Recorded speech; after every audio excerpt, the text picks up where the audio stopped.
아유, 회장님 뭐 어떻게 이렇게 열심히 전원 생활 하시느냐고. 아이고.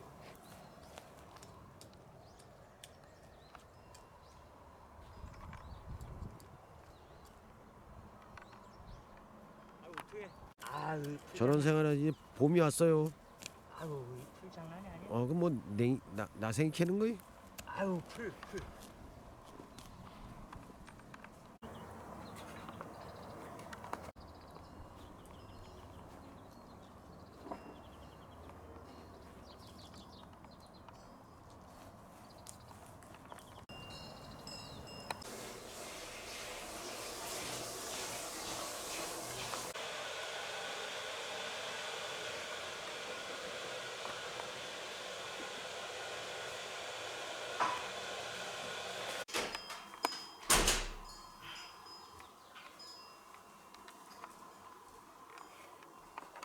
여기 서재? 여기. 움직이는 인문학. 응? 움직이는 인물. 이 시대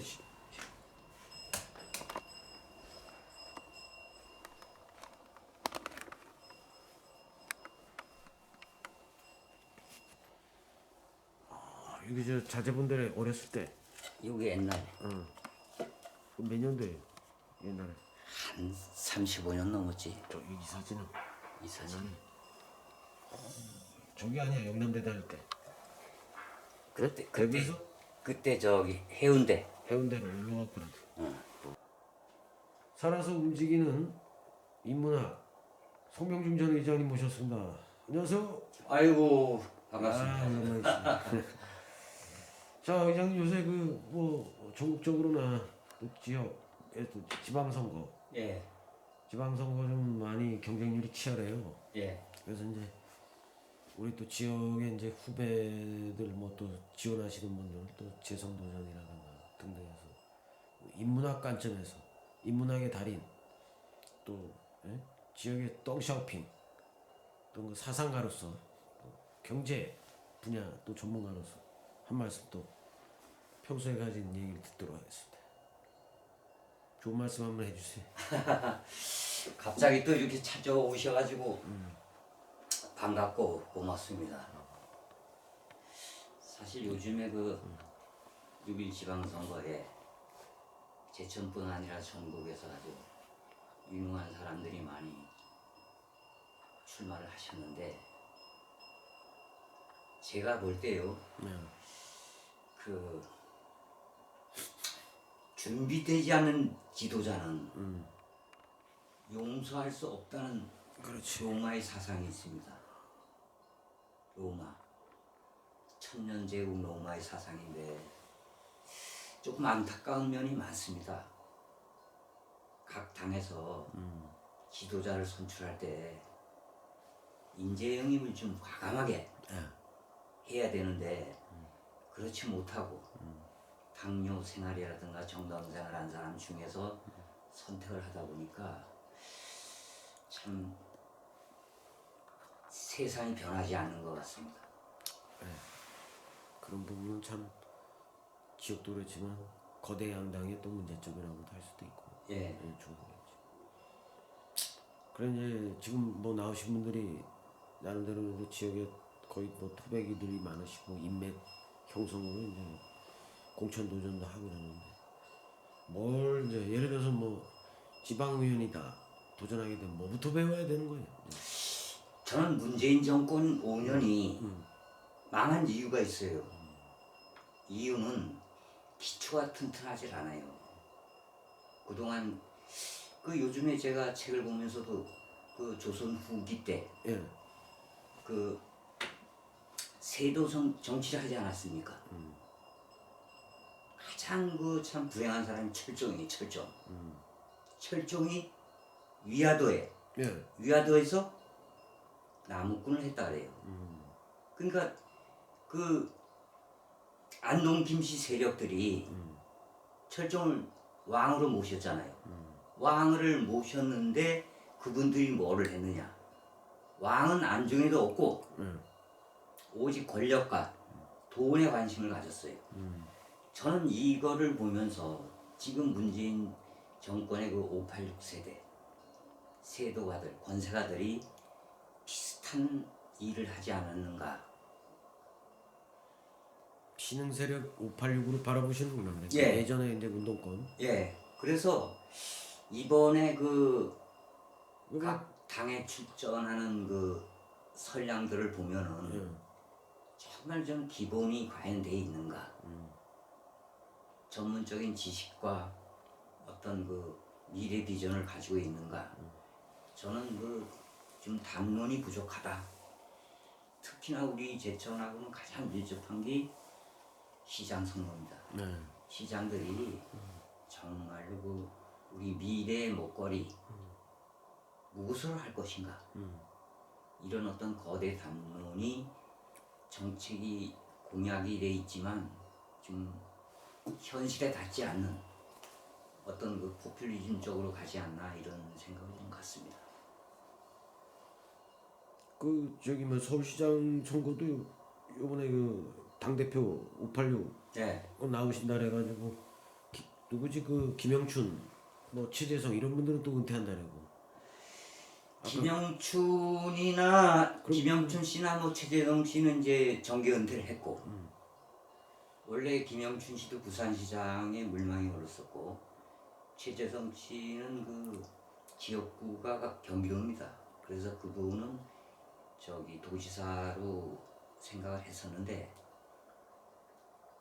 그 사람들도 양심이 있지 않겠습니까? 그래서 포기하지 않았을까.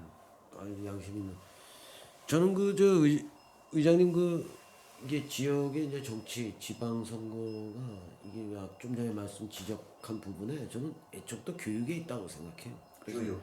왜냐면 지금 그 뭐 민주당이라든가 국민의힘이 청년 공천을 뭐 여성 공천을 이렇게 보여주기 식으로 사실은 근데 이게 외국 어떤 그 스칸디나비아 국가처럼 이 초중고의 그 우리 같이 입시 교육이 아닌 정치 교육도 시켜주고 그러잖아요. 그러니까 젊은 사람들이 정치에 대해서 안다고. 그러나 우리는 입시 위주의 교육이기 때문에 이 경험이 없고 그냥 어떤 그 이분법화된 교육 속에서 그냥 청년이 나와서 정치를 한다 이러면 뭔가 좀 사회 경험이 부족하지 않냐 뭐 이런 부족성이 많이 비친다 이거죠. 그러니까 교육부터 혁신적으로 좀 우리가 이제는 학력고사 세대시잖아. 학력고사 우리는 마지막에 있었어요. 학력고사. 예. 그런 거 이제 어떤 서열화를 없애고 좀 가감하게. 예? 어떻게 좀 생각하세요? 그 우리가 자유로운 교육 이런 게 시연되기는 어렵겠죠? 예, 지금 제가 의정 활동을 해보니까 응. 당시에 교육청에 가는 교육 지원 예산이 한 37억서 40억 됐어요. 그게 제가 정산을 확인해 보니까 사실은 중앙교육청의 교육인적자원부에서 내려온 지침 그대로 예. 시행을 하다 보니까 우리 지역에 꼭 필요한 사업이 아닌 것도 사업을 함으로써 예산이나 정책이나 모든 낭비가 있었어요. 그리고 이제 저는 그 우리가 해방된 지가 한 70년 정도 되는데 크게 교육이 바뀐 게 없었어요.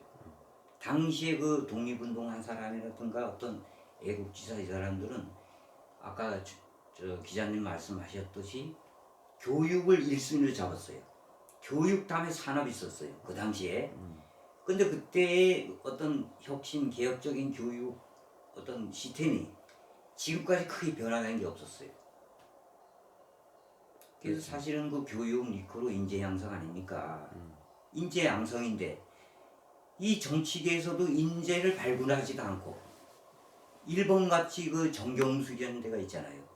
거기서 미리 어떤 정치나 어떤 경제, 사회 나오기 전에 훈련을 받지 않습니까? 그래서 어느 정도 자격과 능력과 자질이 있는 사람을 사회에 진출하게 된다. 그러니까 또 그런 시스템도 우리나라는 이제 지방선거를 대비하고 시급하다. 네.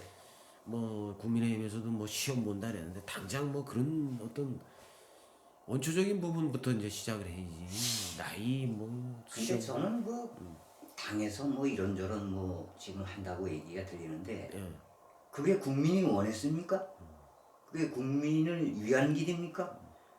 아니 자체의 어떤 당원 당규 시험 보고 지방자치법이 지금 모순이 많습니다. 네. 그걸 국회에서 지금 개정을 안 하잖아요. 왜? 기득권 유지 때문에. 그러니 그걸 가지고 다시 또 답습을 한다? 미래가 보입니까 이게? 참 그 의원들이 이제 그 이제 시의회로 진출을 하면 도의원으로 가장 가져야 될 마음가짐은 어떻게 되세요? 저는 그 우리나라 헌법에 돼 있듯이 그 기초의원이나 도의원은 지방의회는 제1순위가 집행부에 대한 견제 감시입니다. 거기서 뭐 정책을 개발하고 뭐 예산 집행하는 부서도 아니잖아요. 그런데 의원들이 하는 일은 동네 민원 해결이야. 민원 해결사야. 아 민원 해결은 네. 사실은 거의 맨 끝 부분이 아니 그거는 안 해도 동사무소 직원이나 면사무소 직원이 하잖아요. 하는데 그게 의원을 통해서 이루어진다라면 결국 그건 이권 아닙니까? 진짜 해야 될 것은 예산 견제 예산, 정책, 조례 이것이 정말 그게 시민들이 1순위다. 예, 저는 그렇게 보고 있습니다. 그러니까 민원 해결을 안 해주면 또 이제 자기 또뭐 표에 영향이 있으니까 이제 그래. 그래서 이제 정치는 그 다음 선거를 중요시하는 게 아니라 정말로 미래 세대를 위한 정치인이 돼야 된다고 그러는 아그 뭐 수준 그 수준까지 올라가기가 참 어렵겠어요. 그러니까 그 마음을 전에 배워야 되겠네 마음. 예, 그 전에 본인이 스스로 공부를 한다든가 아니면 당에서 어떤 그 저 아카데미 형식으로 무슨 뭐 교육을 시킨다든가 그런 기회를 가진 사람이 그래도 정계에 진출하는 게 기본이라는 건 이제 뭐 지식도 있겠지만 성향도 중요하죠. 저는 이 지방 의원들 성향도 중요하잖아요. 성격. 저는 성향이 그 성향. 뭐 좌파다 우파다 보통 글쎄요. 인형을 말씀하시는 것 같은데 아니 그거 말고 그거 말고 뭐 인간 뭐왜 아 얘 오케이 뭐 아니면 뭐 딴지 걸고 뭐 이런 뭐 영향 이런 게 이제 있잖아요. 그런 거는 그리고 좌파 우파도 예. 포함되겠지만. 공천 전에 응. 도당 공심위에서 응. 기본적인 거는 체크를 하겠죠. 기본적인 거. 근데 뭐 그 사람들 알 수가 있어. 아니 성향 뭐. 자료를 요구하니까 그 자료 가지고 예를 들어서 내가 과거에 음주운전이나 도박을 했다든가 그러면 범죄 증명서를 제출해달라 그래서 그거 가지고 객관적으로 검증을 해야죠. 그러니까 성향은 근데 금방 하기 어려울 텐데. 어렵죠. 그럼 요번에 이제 저기 뭐야 많잖아요 범죄자들이 많죠. 비율이. 많죠. 그건 왜 그러는 거예요 그게 사회가. 근데 사람이 뭐 어떻게 보면은 제한 짓고 사는 사람 없잖아요. 뭐 인간이 만물의 영장이라 하지만 완벽한 사람이 어디 있겠습니까? 다만 그런 일들이 있으면 성찰하고 반성해서 새로운 삶을 추구하면 되는데 그것마저 못하기 때문에 어떤 그 당에서 체크를 하지 않을까. 좀 하여튼 뭐 지방선거 얘기하자면 길어요 막 몇 시간도 걸리는데 오늘 뭐 정리 그냥 당배 말씀 한마디 한번. 저는 그 진중권 전 동아명대 교수가 하시는 말씀을 보면은 정말로 그 정확하고 그 아주 날카롭게 이런 말씀을 많이 하셔요.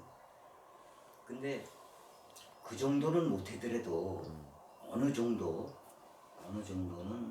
소양과 지식을 좀 가져서 어차피 공인이 된다면 뭡니까? 모든 사람을 위한 공공재입니다. 공공재. 개인이 아니잖아요. 그런 공익을 위해서 정확하게 좀 날카롭게 좀 하셔야 된다고 생각하고 어떻게 보면 요즘에 우리나라가 좀 혼란이고 위기의 시대라고 저는 보는데 이때는 옛날에 그 녹두 장군 그 전봉준 선생이 가끔 생각이 나요. 정말로 참 개혁 혁명이 필요하지 않을까 그런 생각을 좀 많이 갖고 있습니다. 그렇죠.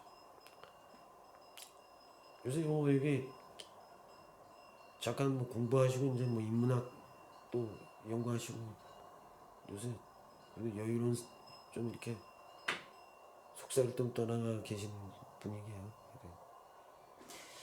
그동안 제가 읽지 못한 인문학이라든가 역사, 세계사 그리고 이제 고전 이런 책들을 제가 한 수백 권 읽었어요. 그래서 조금 후회되는 게 뭐냐면 제가 뭔가 좀 지식이 축적된 다음에 어떤 선출직 공인으로서 했으면 더 잘하지 않았을까라는 아쉬움을 늘 갖고 있습니다. 아무튼 지역에 이제 보탬이 되는 아주 좋은 말씀 또 자주 듣도록 하겠습니다. 아유 감사합니다. 고맙습니다. 고맙습니다. 수고하셨어요. 자, 의장님 그럼 수고하세요. 아유 예. 예, 또 아유 날씨 고생하셨어. 봄이 오고 있습니다. 예. 예, 봄이 오고 있어요.